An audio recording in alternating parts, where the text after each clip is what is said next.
तो आप सभी का फिर से स्वागत है एयर टाइम इंडिया की इस पॉडकास्ट शो में। आज के इस एपिसोड में हम बात करेंगे पॉलिटिक्स पर, क्योंकि आज हमारे साथ हैं डॉक्टर बाबूलाल तिवारी जी, जो उत्तर प्रदेश विधानसभा परिषद के सदस्य हैं, साथ ही यह भारतीय जनता पार्टी के एक लोकप्रिय नेता भी हैं। तो आइए इस एपिसोड की शुरुआत करते हैं और सुनते हैं हमारे शिक्षक विधायक डॉक्टर बाबूलाल तिवारी जी को आपके अपने होस्ट निखिल के साथ।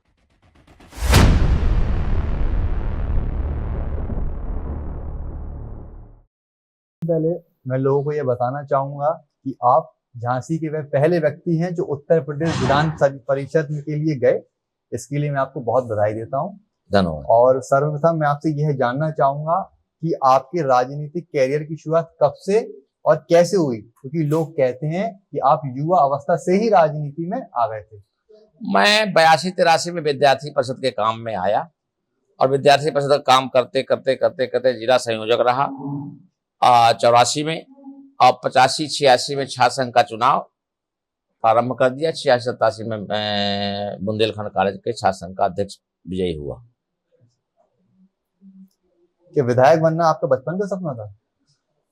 बचपन का सपना नहीं था, कि बचपन में हम देहात में पैदा हुए थे, लेकिन जब यहाँ आ गए और पढ़ाई में आए और छात्र संघ का अध्यक्ष बने, तब फिर ऐसा लगने लगा था कि छात्र संघ के अध्यक्ष को कम से कम अगर वो राजनीति में उतरा है तो विधानसभा तक पहुंचना चाहिए, लोकसभाओं तक जाना चाहिए। ऐसा फिर बाद में हमने सपना देखना प्रारंभ किया। वर्तमान समय में आपके काफी सारे आलोचक हैं जो आपकी आलोचना करते रहते हैं, तो अपने आलोचकों के लिए कोई संदेश देना चाहेंगे? आलोचकों को संदेश क्या, निंदक नहीं रहे राखिए कंचन कुटी छवाए। अगर निंदक नहीं होते तो हम हो सकता है यहाँ तक नहीं आ पाते। निंदक रहे और वो हमारी निंदा करते रहे होंगे, हमने उसको पॉजिटिव लिया और काम किया, तो आज हम बहुत बड़ा चुनाव जीतने में सफल हो सकता है, उन्हीं की कृपा हो। सर, मेरा एक क्वेश्चन है आपसे कि जो पॉलिटिशियंस होते हैं वो एक दूसरे से नफरत क्यों करते हैं? देखिए, ऐसा है, वो पॉलिटिशियन केवल पॉलिटिक्स करते हैं। हम लोग एक संगठन से निकले हुए लोग हैं, जहां हमको सिखाया गया है सहनावतु सहनव भुनक्तु सहवीर्यं करवावहै तेजस्विनावधीतमस्तु मां विद्विषावहै। तेजस्वी होकर के काम करें, संगठन में रहें, साथ साथ बोलें, साथ साथ बात करें, साथ साथ कार्य करें, एक दूसरे से विद्वेष ना करें। तो जब हम साथ साथ रहते हैं ना, जो संगठन में काम करते हैं, और फिर वो लोग आपस में विद्वेष नहीं करते। जो बिना संगठन के केवल नेतागिरी का काम रहता है उनके, तो वो आपस में एक दूसरे से खींचातानी करते हैं। भारतीय जनता पार्टी, राष्ट्रीय स्वयंसेवक संघ से निकले हुए लोग एक दूसरे से ईर्ष्या नहीं करते। बहुत धन्यवाद। आगामी लोकसभा चुनाव में आप किसे सांसद के रूप में देखना चाहेंगे और क्यों? हम तो अनुराग शर्मा जी को देखना चाहेंगे सांसद के रूप में, क्योंकि पार्टी ने उनको ही प्रत्याशी बनाया है। लेकिन उन पर कई आरोप लगते हैं कि वो जनता से मिलते नहीं है। ये जनता का कहना है। ये देखिए, ऐसा है, मेरी बात सुनो। जाकी रही भावना जैसी, प्रभु मुहूर्त देखी तिन तैसी, ये लोगों का अपना मानना है। 100% लोगों को प्रसन्न नहीं कर सकता। काम करने वाले और वो निंदा वही ज्यादा करता है जिसका काम किया गया हो, वो ज्यादा निंदा करता है। ऐसा कुछ नहीं है। हमारे इस समय अनुराग शर्मा के बारे में मैं कह सकता हूं कि जितनी अच्छी तरह से वो पब्लिक के बीच में जा रहे हैं, भारतीय जनता पार्टी के प्रत्याशी के रूप में वो लोकप्रिय प्रत्याशी है। अभी हाल ही में एक वाक्य सामने आया था कि डेप्यूटी सीएम को भी उनसे मिलने के लिए आधे घंटे का वेट करना पड़ा था। तो आम जनता से नहीं, ये हो ही नहीं सकता। इस तरह के लोग जो है बयानबाजी करना, जानबूझ करके किसी व्यक्ति की रेपुटेशन को कम करने का ये षड्यंत्र रचा जाता है। इतने मिलनसार, मैं खुद डिप्टी सीएम की बात करूं, मैं जब चाहता हूं तो मैं अनुराग जी से मिल लेता हूं। शिक्षा, रक्षा, सड़क सिंचाई, गांव खेत तक कब पहुंचेगी भाई? देखिए, यानी बुंदेलखंड राज्य के निर्माण में और कितना समय लगेगा? देखिए, बुंदेलखंड राज्य का निर्माण तो असंभावी है। 1947 से लेकर के ये 2020 के दशक तक बुंदेलखंड की बहुत उपेक्षा हुई है। हमारा बुंदेलखंड राज्य अगर बन गया होता तो निश्चित रूप से हम बहुत विकसित होते, क्योंकि जो लोग सत्ता पर आए थे स्वतंत्रता के बाद उन्होंने हमें पुरस्कार नहीं दिया, हमें श्राप देने का काम किया। पुरस्कार रानी लक्ष्मीबाई के बलिदान का मिलना चाहिए था। श्राप देकर के बुंदेलखंड को 2 टुकड़ों में बांटने का काम किया। लेकिन वर्तमान सरकार योगी जी और मोदी जी ने बुंदेलखंड की तरफ देखने का काम किया है, धन और ध्यान देने का काम किया है। और मैं एक दावे के साथ कह सकता हूं विकास की मुख्य धारा से जोड़ने का काम किया है। लेकिन अभी हमारे विकास के लिए बहुत ज्यादा जरूरी है बुंदेलखंड राज्य का अलग अस्तित्व में आना, क्योंकि ललितपुर से लेकर के नेपाल तक और नोएडा से लेकर के बिहार तक उत्तर प्रदेश है। 80 सीटों का ये उत्तर प्रदेश निश्चित रूप से बहुत बड़ा प्रदेश है। कहीं कहीं तो 1 सीट है, कहीं कहीं 2 सीटें हैं। और 2026 के बाद ये 130 के आसपास लोकसभा सीटें होंगी। आप कल्पना करिए कितना बड़ा उत्तर प्रदेश होगा। तो ये तो मैं नहीं कह सकता कि भविष्यवाणी है, पूरे बुंदेलखंड के लोग ये जान रहे हैं कि और फिर मोदी है तो मुमकिन है। अगर मोदी जी चाह लेंगे, मोदी जी की निगाह में आ जाएगा तो निश्चित रूप से बुंदेलखंड राज्य बन जाएगा। तो अभी कितना समय और लगेगा और कहाँ दिक्कत आ रही है बुंदेलखंड राज्य के निर्माण में? नहीं, दिक्कत न कहीं दिक्कत है और मोदी जी के निगाह में आने की बात है, क्योंकि मोदी जी के निगाह में जो कुछ आ जाता है, जैसे अब आपने तमाम चीजें देखी होंगी। जब देश को मजबूत करने वाली बात जो हम बहुत पहले से कहते चले आते थे कि एक निशान, एक विधान, एक प्रधान होना चाहिए, मोदी जी ने दूसरी बार सत्ता में आते ही धारा 370 समाप्त करके एक निशान और एक विधान, एक प्रधान देने का काम किया। राम मंदिर निर्माण कराने का काम कर दिया और प्राण प्रतिष्ठा का काम कर दिया और देश के समस्त व्यक्तियों के लिए आयुष्मान भव का आशीर्वाद देने का काम कर दिया। मैं आपसे जानना चाहूंगा कि बुंदेलखंड राज्य के निर्माण के बाद लोगों के जो बुंदेलखंड राज्य का निर्माण क्यों जरूरी है? क्यों जरूरी है बुंदेलखंड राज्य का निर्माण? यहाँ की आर्थिक स्थिति को बदलने के लिए इसको विस्तार से समझाइए। देखिए, एक बात हम बताएं, आपने देखा होगा छत्तीसगढ़, झारखंड, तेलंगाना, उत्तरांचल, ये और तो और पहले से अगर आप चले आओ तो कई प्रदेशों को बनाने का काम किया गया है। वो इसलिए कि छोटे प्रदेश, जैसे छोटा परिवार सुखी परिवार, जो प्रदेश छोटे हैं वो उन्नतशील हो गए हैं, आगे बढ़ गए हैं। आप एक उदाहरण के लिए, अगर बुंदेलखंड एक प्रदेश होगा तो इसकी भी एक क्रिकेट की टीम होगी।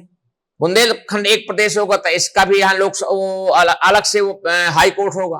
बुंदेलखंड अलग एक प्रदेश होगा तो यहाँ की एक अलग विधानसभा होगी। तो इसके लिए ज्यादा विकास के दरवाजे खुल जाएंगे।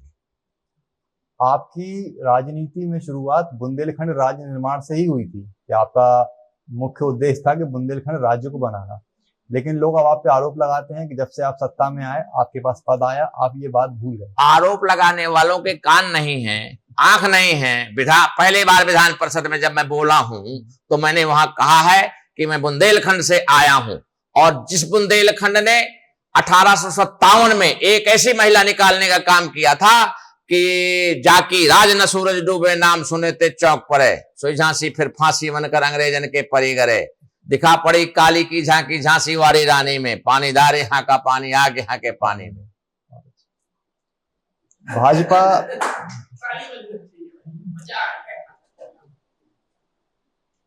भाजपा के बारे में आपकी क्या विचारधारा है? भाजपा के बारे में विचारधारा, हम देखिए, आज से नहीं, भारतीय जनता पार्टी का जन्म जब से हुआ है तब से लगातार पंडित दीनदयाल उपाध्याय के आदर्शों पर चल करके पार्टी आज यहां तक आई हुई है। और जो उन्होंने कहा, आखिरी सीढ़ी पर बैठे हुए मानव को जब तक हम पक्के मकान बना करके नहीं देते, जब तक उनके बच्चों की शिक्षा की व्यवस्था नहीं कर देते, जब तक उनके सर पर छत देने का काम नहीं करते, तब तक यह आजादी बेमानी है। अब आप देखो, लाखों लाख लोगों के लिए पक्के मकान बना करके देने का काम भारतीय जनता पार्टी ने किया। तो भारतीय जनता पार्टी ने जो कहा वो करने का काम किया। भय न भूख न भ्रष्टाचार, हमने दी अच्छी सरकार। अभी हाल ही में मोदी सरकार का एक नारा है कि इस बार 400 के पार जी, लेकिन कांग्रेस का ये दावा है कि 400 के पार उनका लक्ष्य इसलिए है कि वो संविधान को बदल सकें, संविधान को अपने अनुरूप बना सकें। नहीं तो आज निषाद जयंती है और हम आज निषाद जयंती में गए थे। तो निषाद जयंती में हमने कहा कि निषाद तो खुद दावे के साथ कह सकते हैं कि 22 जनवरी की जिसकी प्राण प्रतिष्ठा हुई है उस राम को पार उतारने का काम हमने किया है। तो इसलिए नारा दो कि जो पार उतारने वाले को पार करने वाले लोग नारा दे देंगे 400 पार। तो 400 पार का नारा तो दे रहे हैं पूरे जनता, और 400 पार क्योंकि जो मोदी जी कहते हैं उसको सारा देश फॉलो करता है। कांग्रेस के पतन का कारण आप क्या मानते हैं? पतन का कारण देखिए, किसी भी दल के और संगठन के पतन का कारण जब वो ईगोइस्ट हो जाते हैं, जब जिस जनता से वोट लेकर के और वो जनता से मिलने में गुरेज करने लगते हैं, परहेज करने लगते हैं, जनता टूटने लगती है, जनता कटने लगती है, धीरे धीरे उनका आधार खिसक जाता है। भारत की शिक्षा प्रणाली में आप क्या बदलाव करना चाहेंगे? क्योंकि लोग कहते हैं कि भारत की शिक्षा प्रणाली में बहुत सारी कमियां अभी भी हैं। देखिए, भारत की शिक्षा प्रणाली तो आपने देखा होगा, राजा पुरु का और सिकंदर का युद्ध होता है। ऐसा पढ़ाया गया है कि राजा पुरु को सिकंदर बंदी बना लेता है और फिर पूछता है उससे कि बताओ तेरे साथ क्या सुलूक किया जाए। तो राजा पुरु कहता है बंधे हुए कि नहीं, जैसे एक राजा दूसरे राजा के साथ व्यवहार करता है। ऐसा नहीं है, हम शिक्षा में बदलाव करके लिखने वाले हैं। झेलम तू ही बता दे पुरुषार्थ राजा पुरु का, यूनान का सिकंदर था तेरे तट पे हारा। हम बताने जा रहे हैं कि मतलब हम हारने वाली कौम नहीं है।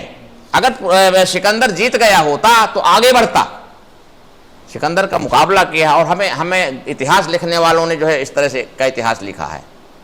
हम अब उस इतिहास को बदलने का काम करेंगे। राणा शिवा इन लोगों ने किस तरह की लड़ाई लड़ी है, ये इतिहास बताने का काम करेंगे।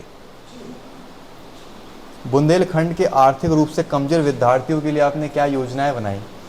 देखिए, सरकार ने अभ्युदय योजना के तहत आईएएस और पीसीएस परीक्षा पास करने के लिए तमाम कोचिंग की व्यवस्था करने का काम किया है। और आज ही मैंने समाज कल्याण अधिकारी को यहाँ कहा है, मैंने लखनऊ में समाज कल्याण विभाग के प्रमुख सचिव से मांग की है कि झांसी में, बांदा में और वहाँ प्रयागराज में अभ्युदय भवन या प्रतियोगिता भवन बनाए जाएं। जो गांव का गरीब विद्यार्थी है प्रतियोगिता भवन में आएगा, उनका सस्ता भोजन मिलना चाहिए और उनको रुकने की व्यवस्था होनी चाहिए। जिस प्रकार कांग्रेस सरकार ने पुरानी पेंशन व्यवस्था को कई राज्यों में लागू कर दिया, तो क्या भाजपा भी ये व्यवस्था लागू करेगी? पहले ओपीएस व्यवस्था को समाप्त करने का कारण जानना पड़ेगा। मैं जैसे जानता हूं, 2004 में जब ये व्यवस्था समाप्त करने की बात आई थी उत्तर प्रदेश विधानसभा में, तो विधान परिषद में सबसे ताकतवर संगठन था माध्यमिक शिक्षक संघ, ओम प्रकाश शर्मा जिसके अध्यक्ष हुआ करते थे। अब 2004 में ओपीएस इन्होंने क्यों स्वीकार कर दिया? ओम प्रकाश शर्मा का माध्यमिक शिक्षक संगठन इतना बड़ा दल था कि सरकार की धारा मोड़ने का काम कर देता था, सरकार के निर्णय बदलने का काम कर देता था। इनको अगर अच्छा नहीं था, ओपीएस अच्छा नहीं लगा था, तो ओपीएस लागू नहीं होने दे सकते थे, लेकिन उन्होंने उस समय ओपीएस को स्वीकार कर लिया। अब वही ज्यादा ओपीएस की मांग कर रहे हैं। भाई तुम्हें दर्द दिया वो बात है, तुम्हें दवा बताने का काम कर रहे हो, तुम्हें बार बार उस क्वेश्चन को उठाने का काम कर रहे हो। भाई अगर आप उस समय ओपीएस को रोक दिए होते तो ओपीएस समाप्त नहीं होती। ओपीएस के जो निर्णय को उन्होंने नहीं रोका, ओपीएस समाप्त करने के निर्णय को नहीं रोका, उससे ओपीएस समाप्त हो गई। अगर ओम प्रकाश शर्मा का ग्रुप चाहता तो पुरानी पेंशन लागू रहती, तो और 15 साल तक शांत रहे। 4 से लेकर के 14 तक, 15 तक, अभी जब हम चुनाव लड़ने के लिए गए हैं 2022-23 में, तब इस मुद्दे को उठा रहे हैं। तो 20 साल तक उस मुद्दे को शांत क्यों रखा? कांग्रेस सरकार आई, सपा सरकार आई, बासपा सरकार आई, और उस समय ओम प्रकाश शर्मा का ग्रुप हावी था, मजबूत था, धारा मोड़ने के काबिल था। तो उस समय वो चाहते तो पुरानी पेंशन व्यवस्था को समाप्त नहीं हो सकती थी, लेकिन उनका पहले इच्छा थी और अब उसी का लाभ भी लेना चाहते हैं। विपक्षी पार्टी आप पे आरोप लगाते हैं, भाजपा सरकार पर आरोप लगाते हैं कि ये जो सरकारी एजेंसियां जैसे सीबीआई ईडी इन सभी का गलत इस्तेमाल करते हैं, क्योंकि वो डरते हैं विपक्षी पार्टियों से कि वो कभी हमें हरा ना दे। देखिए, आपके क्या विचार? मेरे विचार, देश के विचार, जनता के विचार और आपके विचार बहुत स्पष्ट हैं। जब कोई चोरी में पकड़ जाता है, रिश्वत में पकड़ जाता है, तो एजेंसियों पर आरोप लगाता है, सरकार पर आरोप लगाता है, प्रशासन पर आरोप लगाता है, और जब पक्ष में होते हैं वही लोग जो कभी सरकार में रहे हैं, तो जब वो क्या क्या करते रहे हैं उसकी बात अगर ध्यान करें आप, तो पाएंगे कि एक छोटा सा कोई कांड हो गया अयोध्या में जाकर के, अगर राम मंदिर के लिए हम लोग इकट्ठे हो गए तो कितनी सरकारें, 3-3 सरकारें गिर जाया करती थी, तुरंत सरकार गिरा देने का काम किया करते थे। यहाँ तो ईडी जब आपकी चोरी पकड़ लेती है, जब आपकी रिश्वतखोरी पकड़ लेती है, तब ईडी बंद करने का काम करती है। और जब तुम सरकार की सरकार गिरा देने का जो लोग काम करते थे, तो उनसे पूछा कि यार अपने भी तो देखो, हमारे मतलब क्या है, एक कहावत है, दोष पराया देखकर चलत हसंत हसंत, आपन याद न आओ जाको आदिनांत है। उसको संस्कृत में भी कहा गया है, खला सरसप मात्राणी परछिद्राणी पश्यति। खल जो दुष्ट होते हैं ना, वो दूसरे का सरसों के बराबर का दोष होता है तो उसको देखते हैं। आत्मनो बिल्ल मात्राणी पश्यन न पश्यति, स्वयं का बेल के बराबर जो होता है तो उसको देखते हुए भी नहीं दिखाई देता। हमारे 3-3 सरकारें, 4-4 सरकारें गिर जाया करती थी, तो वो याद नहीं आ रहा लोगों को। शिक्षकों के लिए आप कोई संदेश देना चाहेंगे? शिक्षकों के लिए संदेश है कि बच्चों को चंद्रयान की बात बताने का काम करें, बच्चों को आधुनिक भाषा और आधुनिक विज्ञान बताने का काम करें, लेकिन इसके साथ साथ अपनी संस्कृति और विरासत से भी जोड़े रहने का काम करें, क्योंकि जो देश अपनी संस्कृति को छोड़ देते हैं, विरासत को छोड़ देते हैं, वो जड़हीन पेड़ की तरह उखड़ जाया करते हैं। यूनान मिस्र रोमा सब मिट गए जहां से, है बात कुछ की हस्ती मिटती नहीं। हमारी हस्ती विरासत में है, संस्कृति में है, और राम हमारी विरासत है, कृष्ण हमारी संस्कृति है। इनसे अगर हम जुड़े रहेंगे तो निश्चित रूप से हमारा यह देश, इसको कोई नष्ट नहीं कर सकता। जब बात रामकृष्ण पर आई है तो थोड़ा अयोध्या भी चलते हैं जी। विपक्षी पार्टियों का ये दावा है कि जो राम मंदिर का निर्माण है वो सुप्रीम कोर्ट के फैसले से हुआ है, भाजपा में कोई हस्तक्षेप नहीं है, भाजपा तो केवल मुफ्त की रेवड़ी खा रही है राम मंदिर के नाम पर और वोट ले रही है। तो हम अच्छा यह भी आरोप लगाते हैं कि मंदिर वहीं बनाएंगे, रामलला हम आएंगे, मंदिर कहां बनाएंगे, ये आरोप लगाते हैं। तो हमारी मांग थी ना, हमारी मांग थी कि हम मंदिर बनाना चाहते हैं, राम की स्थापना करना चाहते हैं, राम की प्राण प्रतिष्ठा करना चाहते हैं, हमारी तो मांग थी ना। तो जब वो मुलायम सिंह के जमाने में कार सेवक के ऊपर गोली चली थी, कार सेवक मरे थे, तब कौन लोग थे? जब वहां ढांचा गिराया गया था, ढहाया गया था, तो उस समय जब हजारों लोग बंदी बनाए गए थे, वो कौन लोग थे? वो हम ही लोग तो थे ना। अर्थात हम लोग, भारतीय जनता पार्टी के लोग, संघ के लोग, विश्व हिंदू परिषद के लोग, बजरंग दल के लोग राम मंदिर की स्थापना चाहते थे ना। तो राम मंदिर की स्थापना हुई। प्रबल जनमत को देखते हुए, प्रबल लोगों की इच्छा शक्ति को देखते हुए, उन तरंगों से प्रभावित होकर के सुप्रीम कोर्ट ने हो सकता है निर्णय दिया हो, और लेकिन हुआ जो भारतीय जनता पार्टी चाहती थी वो निर्णय हुआ। यही हम चाहते थे और यही जनता चाहती थी, तो हो गया, और भगवान राम की प्राण प्रतिष्ठा हुई। तो हम नहीं चाहते थे तो कैसे हमारे ऊपर आरोप फिर क्यों लगाते थे लोग? अयोध्या तो झांकी है, काशी मथुरा बाकी है। तो ये तो अभी कल योगी जी थे, मथुरा में थे, योगी जी ने दहाड़ करके कहा है। अयोध्या के बाद मथुरा की बाकी है, और मथुरा में फिर हम कृष्ण जी को लेकर के आने वाले हैं। और आपने देखा होगा, इतना ही क्या, जितने हमारे तीर्थ स्थल थे, सांस्कृतिक केंद्र थे, विरासत के केंद्र थे, जैसे विश्वनाथ कॉरिडोर बनाने का काम किया, सुंदर बनाने का काम किया। और एक बात बताएं, सबसे बड़ी बात, जिन पर आरोप लगाते हैं कि लोग उनके किसी के विरोध में हम काम कर रहे हैं, हमारा सब लोग समर्थन कर रहे हैं। जिस क्षेत्र में हम जाते हैं, जिस जाति के लोगों के पास जाते हैं, जिस धर्म के लोगों के पास जाते हैं, तो वो हम हमारा सहयोग करने का काम करते हैं। तो उसमें कौन सी बुराई है कि अगर हम जरूरत पड़ी, जरूरत क्या पड़ी, हम अच्छा भव्य मंदिर बनाने का काम जैसे अयोध्या में किया है, वैसे मथुरा में भव्य मंदिर बना करके लोगों की आस्थाओं को के अनुसार काम करने का काम करेंगे। क्या भाजपा मुस्लिम वर्ग के लोगों के लिए भी कुछ कार्य करेगी?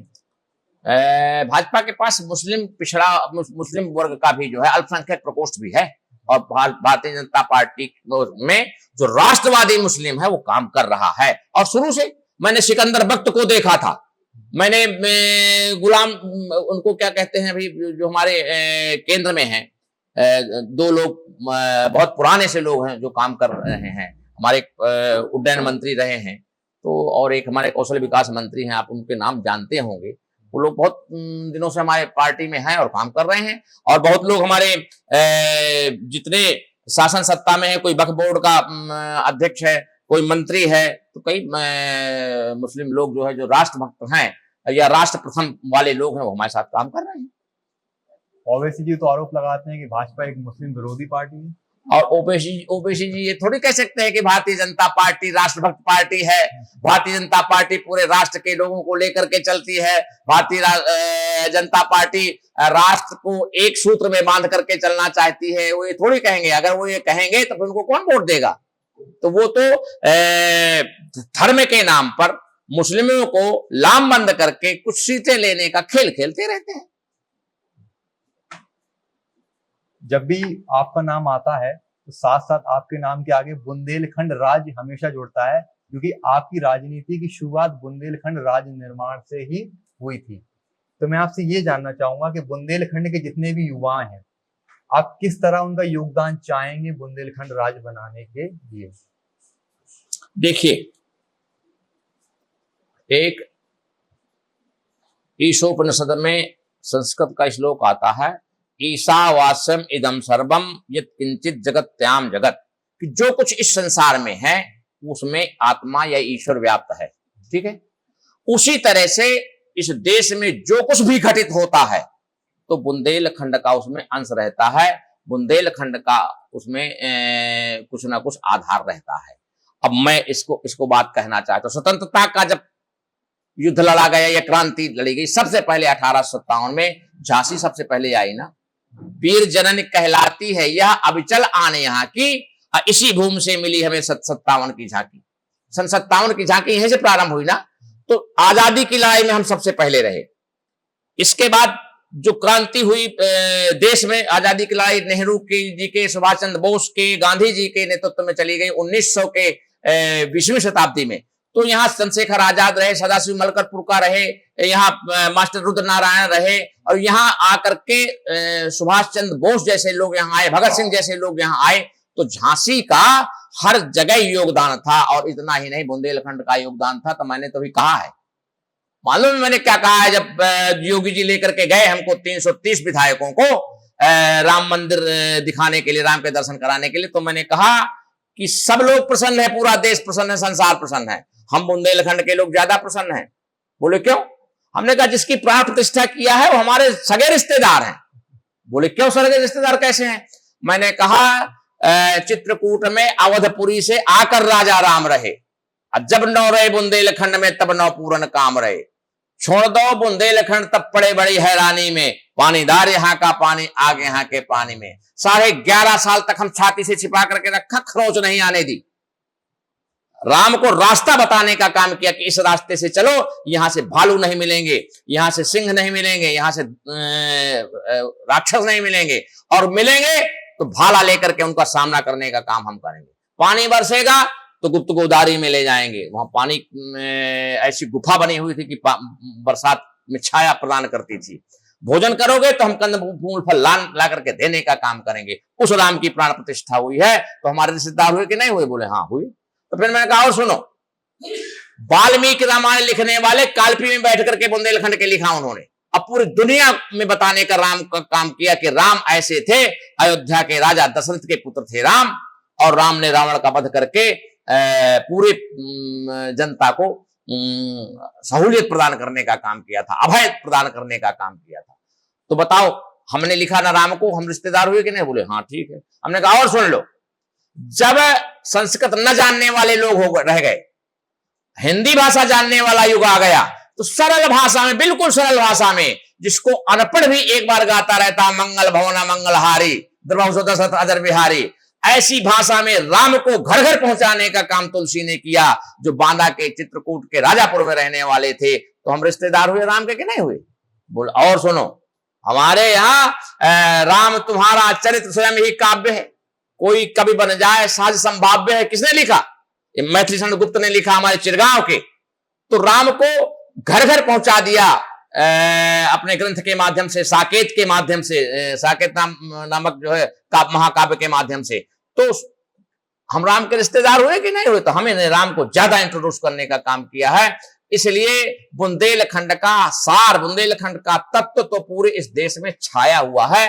तो बुंदेलखंड के लोगों को अपना शौर्य याद रखना चाहिए, बुंदेलखंड के नौजवानों को अपना शौर्य याद रखना चाहिए। और अगर छोटे राज्यों का विकास हुआ है, अगर छोटे राज्य बनाना अच्छा था, तो हमारा भी राज्य बनेगा और हमें भी नौजवानों को नौकरी के लिए भटकना नहीं पड़ेगा, नौकरी के लिए पलायन नहीं करना पड़ेगा। अच्छी शिक्षा व्यवस्था यहाँ होगी। हमारे यहाँ अदालत के लिए बहुत दूर तक नहीं जाना पड़ेगा, उच्च न्यायालय के लिए। हमारे यहाँ शिक्षा व्यवस्था के लिए बहुत दूर नहीं जाना पड़ेगा। यहाँ भी हमारे यहाँ ऑफिस होंगे, हमारे यहाँ उच्च न्यायालय होगा, हमारे यहाँ विधानसभाएं होंगी, हमारे यहाँ तमाम आयोग होंगे, हमारे यहाँ प्रदेश की अलग टीमें होंगी, प्रदेश का अलग अस्तित्व होगा, ज्यादा विकास होगा, ज्यादा लोगों को काम होगा, पलायन नहीं होगा। भारतीय जनता पार्टी द्वारा चलाई जा रही कई योजनाओं के बारे में हम आपसे बात करेंगे और आपका उन पे क्या विचार है, क्या राय है, आप जरूर बताएं। पहली है मुफ्त राशन वितरण प्रणाली, जो डबल इंजन की सरकार द्वारा चलाई जा रही है। इस पे आपके क्या विचार हैं? इससे क्या लाभ हुआ लोगों को और क्या होगा? और ये देखो, राम राज्य है। जब से योगी जी का राज्य आया, मोदी जी का राज्य आया, तब से यहाँ राम राज्य की धारणा दिखाई दे रही है। क्योंकि उस समय कहा गया था, नहीं दरिद्र को दुख ही न देना, नहीं को अबुध न लक्षण ही ना। तो कोई दरिद्र नहीं था, किसी को भोजन की कमी नहीं थी। तो इस युग में अगर कोई भूखा सोएगा तो उसको फिर कल्याणकारी राज्य नहीं कहा जा सकता। तो योगी जी ने व्यवस्था की कि मेरे इस राज्य में कोई भूखा नहीं सोएगा। मोदी जी ने व्यवस्था की कि मेरे इस राज्य में, देश में कोई भूखा नहीं सोएगा। इसलिए 80 करोड़ लोगों को अनाज पहुंचाने का काम किया गया है, जिससे हमारी जनता भूखी नहीं सोएगी। यह राष्ट्र का परम दायित्व होता है, परम कर्तव्य होता है, कल्याणकारी राज्य का दायित्व होता है। आयुष्मान योजना, वाह क्या बात है।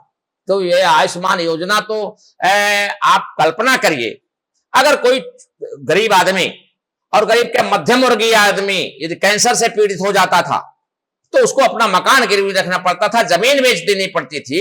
ये योजना तो इतनी, मुझे तो व्यक्तिगत रूप से इतनी प्रिय योजना है कि आखिरकार कितने दिनों पहले किसी सरकारों को लागू कर देना चाहिए था, लेकिन तमाम सरकारों ने इसकी उपेक्षा करने का काम किया, ध्यान नहीं देने का काम किया। योगी जी और मोदी जी चूंकि जनता से जुड़े हुए व्यक्ति हैं, उन्होंने सोचा कि जो जनता है, जब कोई रोग से पीड़ित हो जाती है, किसी प्रकार का दुख हो जाता है, कष्ट हो जाता है, बीमारी हो जाती है, तो उसको जमीन बेच देना पड़ता है, निर्धन हो जाता है, कर्ज में हो जाता है और उसका पूरा जिंदगी बेकार हो जाती है। तो आयुष्मान योजना इस देश के लिए आयुष्मान भव कहने वाली योजना है। देश, अब जनता भी आयुष्मान हो रही है, देश भी आयुष्मान हो रहा है। केन बेतवा लिंक परियोजना के बारे में आपके क्या विचार है? चूंकि मैं केन बेतवा लिंक परियोजना के बारे में बहुत अच्छी तरह से जानता हूं, 45,000 करोड़ की योजना है जो बुंदेलखंड के लिए अमृत देने का काम करेगी, अमृत देने का काम करेगी। क्योंकि मैं खुद बांदा के एक जरद गांव का निवासी हूं, जहां मैं लगातार मैं आज से 30 साल पहले से मैं यह मांग करता चला रहा हूं कि मेरे गांव में पानी की व्यवस्था होनी चाहिए, लेकिन आज तक मेरे गांव में पानी की व्यवस्था नहीं हुई। मैं तो देखना चाहता हूं, मैं कहना चाहता हूं कैसी सरकारें नहीं हैं। 60 साल से एक नहर मेरे गांव में है, 60 साल से, और मैंने कभी उसमें पानी नहीं देखा, केवल नहर देखी है। लेकिन मैं एक दिन गया ऑफिस में, वहाँ बांदा में केन तालाब के नवाब टैंक के बगल में ऑफिस है उनका। मैं गया और मैंने उनसे बात की, तो जो एक सीएन था तो बड़ा प्रसन्न हुआ, बोले कोई तो कम से कम पानी की बात करने के लिए आया। और मैं दावे के साथ कहता हूं कि जब केन बेतवा लिंक परियोजना चालू हो जाएगी, केन नदी में बैराज बनाया जाएगा बांदा में, तो पीछे के तमाम गांव में जहां आज तक पानी नहीं पहुंचा है, उन गांव में पानी पहुंचेगा। तो वो केन बेतवा लिंक परियोजना बुंदेलखंड के लिए बहुत संजीवनी का काम करेगी, ऐसा मेरा मानना है। झांसी में जिला पुस्तकालय बनवाया गया, इससे युवाओं को कितना फायदा मिलेगा? देखिए भाई, पुस्तकालय तो जीवंत देवता है। आप उनके पास रहोगे तो निश्चित रूप से आपको ज्ञान मिलेगा, आपको जीवन जीने की कला मिलेगी, आपके जीवन विधान के सूत्र मिलेंगे, आपको विकास का रास्ता मिलेगा। और बिना पुस्तक के, बिना पुस्तक के तो कोई ज्ञान प्राप्त नहीं हो सकता ना। तो फिर हमारे यहाँ व्यवस्था की है इस सरकार ने, हर जिले में पुस्तकालयों की जो व्यवस्था की है, झांसी में बहुत अच्छी पुस्तकालय की व्यवस्था हुई है। वहाँ अभी मैं अखबार में देख रहा था कि बच्चे, ज़्यादा से ज़्यादा बच्चे वहाँ जो है पुस्तकालय में पढ़ने के लिए अपना रजिस्ट्रेशन करा रहे हैं और उसका लाभ प्राप्त करेंगे। नगर निगम द्वारा झांसी में 2 म्यूजियमों का निर्माण किया गया, पहला ध्यानचंद म्यूजियम, दूसरा स्पेस म्यूजियम। क्या स्पेस म्यूजियम? ये जो है रानी लक्ष्मीबाई पार्क में हाँ किया गया है, हाँ मालूम है, हम तो उद्घाटन में थे उसके, हम उद्घाटन में थे उसके। और ध्यानचंद म्यूजियम में भी अक्सर हम लोग जो है जाते रहते हैं। अभी ध्यानचंद म्यूजियम में भी अभी बुंदेली महोत्सव हुआ था, तब वहाँ भी गए थे हम लोग। एक बात और, दद्दा ध्यानचंद को अभी तक भारत रत्न नहीं दिया गया, उसके लेकर आप कोई मुद्दा उठाने वाले हैं? नहीं, हम लोग मुद्दा हमेशा उठाते रहते हैं और हम कहते भी हैं कि जब देश को क्रांति की आवश्यकता हुई तो झांसी ने, बुंदेलखंड ने रानी झांसी देने का काम किया। और जब खेल की आवश्यकता हुई तो हमने दद्दा ध्यानचंद देने का काम किया। लेकिन कौन से ऐसे कारण हैं, अभी मुझे लगता है कि हम बुंदेलखंड के लोग या हम जनप्रतिनिधि लोग अपनी बात को आदरणीय मोदी जी के कान तक नहीं पहुंचा पाए हैं, इसलिए अभी देरी हो रही है। और जिस दिन उनके कान में ये बात पहुंच जाएगी, निश्चित रूप से दद्दा ध्यानचंद को इस देश का अच्छा पुरस्कार प्राप्त होगा। जीआईसी इंटर कॉलेज में हॉकी, फुटबॉल और बैडमिंटन ग्राउंड का निर्माण कराया गया, इसके बारे में क्या विचार है? भाई देखिए, ये तो खेलो इंडिया एक ऐसा समय था जब हम बचपन में खेलने चले जाया करते थे तो हमारे कान खींचे जाते थे, कहते थे कि तुम खेलने में टाइम बर्बाद करते हो। और गाना भी एक चला करता था, खेलोगे कूदोगे होगे खराब, अब पढ़ोगे लिखोगे बनोगे नवाब। तो अब ये धारणा बदल गई है, देखिए कितनी बदली है धारणा। अब अगर खेलोगे कूदोगे तो भी बनोगे नवाब, पढ़ोगे लिखोगे तो नवाब बनोगे ही बनोगे। तो इसलिए अब हमारे देश ने, हमारे आदरणीय मोदी जी ने खेलो इंडिया करके सारे लोगों को खेलने के लिए प्रोत्साहित किया है, जिससे sound mind in sound body. जब आप खेलोगे स्वस्थ रहोगे, और जब आप स्वस्थ रहोगे तो आपका मस्तिष्क भी स्वस्थ रहेगा और आप अच्छा काम कर सकोगे अपने लिए, परिवार के लिए, समाज के लिए, देश के लिए। हमारी सरकार द्वारा एक योजना चलाई जा रही, स्मार्ट सिटी योजना जी, इसमें झांसी को भी चिन्हित किया गया जी। तो स्मार्ट सिटी योजना के अंतर्गत झांसी में क्या क्या कार्य हुए, क्या क्या बदलाव हुआ? देखो, स्मार्ट सिटी योजना में तो आप वैसे देख रहे हैं, वैसे झांसी तो भगवान की कृपा है झांसी के ऊपर कि पानी बरस जाता था। जब सड़कें भी नहीं थी, पानी बरस के गया और बरसता भी रहा, तो लोग साइकिल और मोटरसाइकिल तो चलाते थी, चलती ही रहती थी। ऐसी इस सिचुएशन में झांसी बसी हुई है, ऐसी झांसी की स्थिति है। और मैं देखता हूं कि जब अब मैं आज ही लक्ष्मी तालाब के पास से गुजर करके मैं वहां उधर गया था एक कार्यक्रम में, रायकुमार समाज के कार्यक्रम में, तो मैंने देखा कि स्मार्ट सिटी के तहत लक्ष्मी तालाब के बीच में महारानी लक्ष्मीबाई की विराट प्रतिमा की स्थापना हुई है, जिसको देख करके रोमांचित हो उठे हम जब यहाँ से निकलते हैं आतिया तालाब से, तो आतिया तालाब के बीच में बना हुआ पार्क और स्वामी विवेकानंद की मूर्ति को देख करके रोमांचित हो जाते हैं। और पूरा नगर के लोग जब यहाँ निकलते हैं रात में, तो जहाँ आतिया ताल में जहाँ गंदगी का विस्तार हुआ करता था, गंदगी फैली रहा करती थी, आज चमचमाती हुई लाइटें और चमचमाता हुआ पार्क दिखाई देता है। तो ये स्मार्ट होने का तो एक प्रमाण है ना, उदाहरण है। छुट्टा जानवरों के लिए गौशालाओं का निर्माण क्या सरकार करा रही है अभी भी? नहीं, अभी भी करा रही है और कराते जाएंगे हम।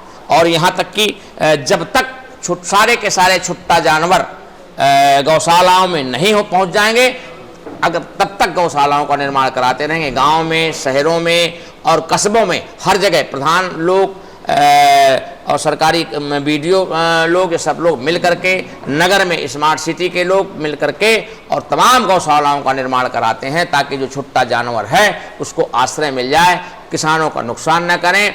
खुद जो जीवन देने का काम करती थी गाय, वो सड़क पर न घूमे, एक्सीडेंट भी ना हो और उसका भी नुकसान ना हो, लोगों का नुकसान भी ना हो। इसलिए हम प्रयास कर रहे हैं, हमारी सरकार बहुत प्रयास कर रही है कि गौशालाओं का निर्माण हो और गौशालाएं उनको आश्रय मिले गाँव को, गायों को। झांसी नगर निगम द्वारा मल्टी वाहन पार्किंग का निर्माण कराया गया, इससे शहर में क्या बदलाव होगा?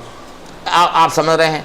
अब आप जिस रास्ते से जाएंगे, अगर शहर में हैं तो घर में लोगों के गाड़ी रखने की जगह नहीं है, दरवाजे में कारें खड़ी हैं। अगर किसी कॉलोनी में आप घुस जाएं, किसी भी कॉलोनी में घुस जाएं, तो सबके दरवाजे में गाड़ियां लगी हुई हैं। तो इस तरह से अगर मल्टी पार्किंग व्यवस्था हो जाती है तो तमाम लोग जिनके घरों में गाड़ियां रखने की जगह नहीं है, वो गाड़ियां वहां जाकर के रखेंगे, उसका किराया देंगे और रास्ता साफ दिखाई देगा। आने जाने में, आवागमन में जो कठिनाइयाँ होती हैं, वो कठिनाई दूर हो जाएंगी। आपसे बात करके बहुत अच्छा लगा। आपसे बात करके एक ही बात मैं बोलना चाहूँगा कि पानीदार यहाँ का पानी, आगे यहाँ के पानी में। तो बहुत बहुत धन्यवाद हमारे शो में आने के लिए, और मैं आशा करता हूँ बुंदेलखंड राज्य का निर्माण बहुत जल्द हो और हम एक बार फिर मिलें बुंदेलखंड राज्य के निर्माण के बाद, या आप सत्ता में किसी ऊंचे पद पर पहुँचें। और मैं आपको बहुत बहुत शुभकामनाएं, बधाई देता हूँ कि आप झांसी से पहले व्यक्ति हैं जो विधान परिषद के लिए चुन के गए, और इसी तरह आप आगे बढ़ते रहें और बुंदेलखंड राज्य निर्माण के लिए कार्य करें। धन्यवाद। धन्यवाद।